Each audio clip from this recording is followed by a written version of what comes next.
Robert, let's start off with the Kenyan Shilling, which has seen some panic buying towards the end of last week.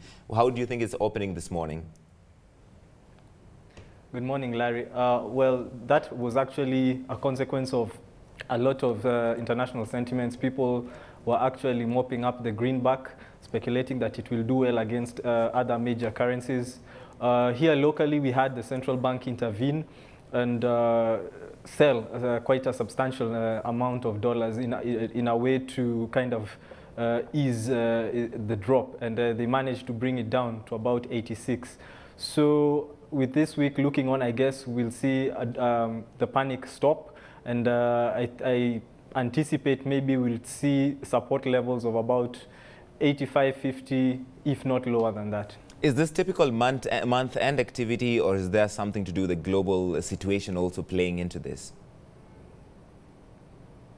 Well, it's really hard to put your finger on a particular reason why this is happening, but I guess it all comes back to how the dollar plays out against other currencies, being more like the baseline currency. It leaves a lot of room for speculation, especially on forex traders, commercial banks alike. So I think it's more of a one-off occurrence that we're witnessing here. Though other factors may come into play.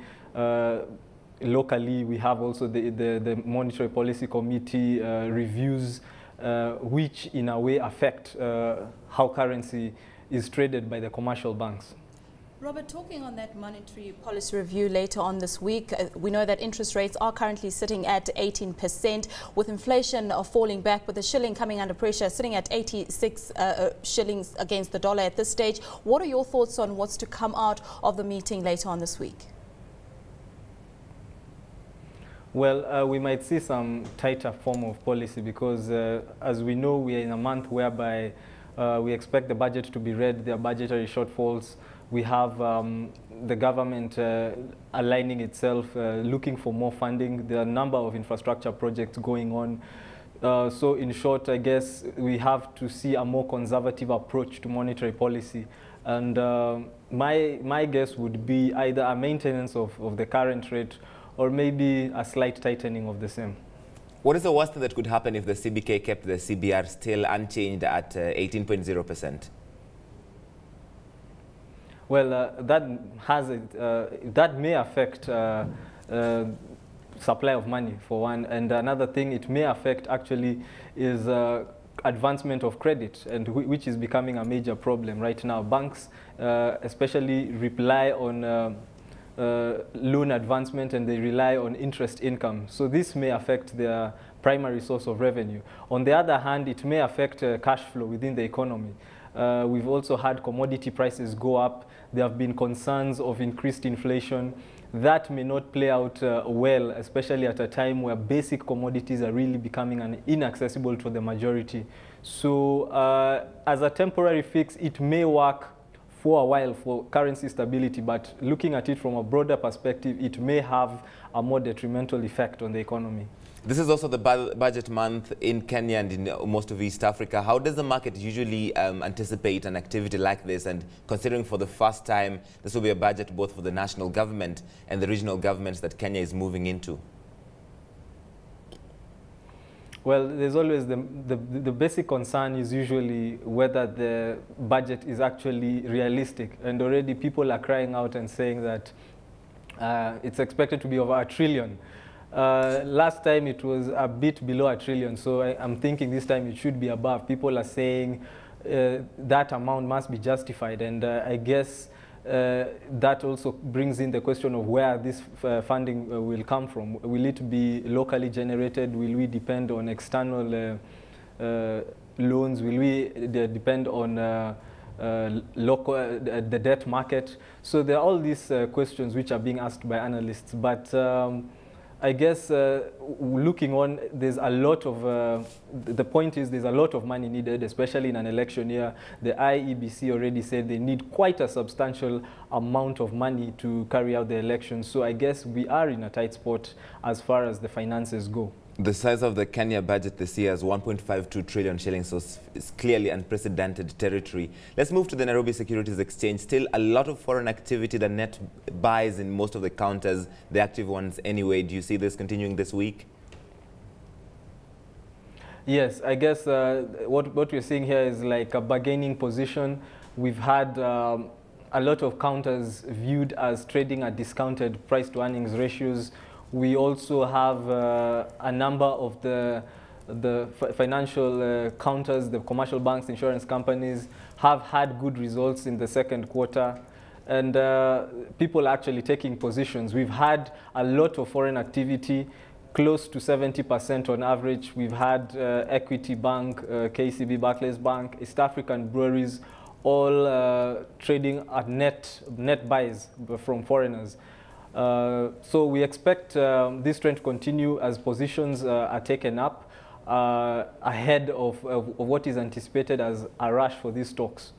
Just one stock I want to pick out, Longhorn Publishers, which debuted trading at the NSE last week to quite some volatile activity.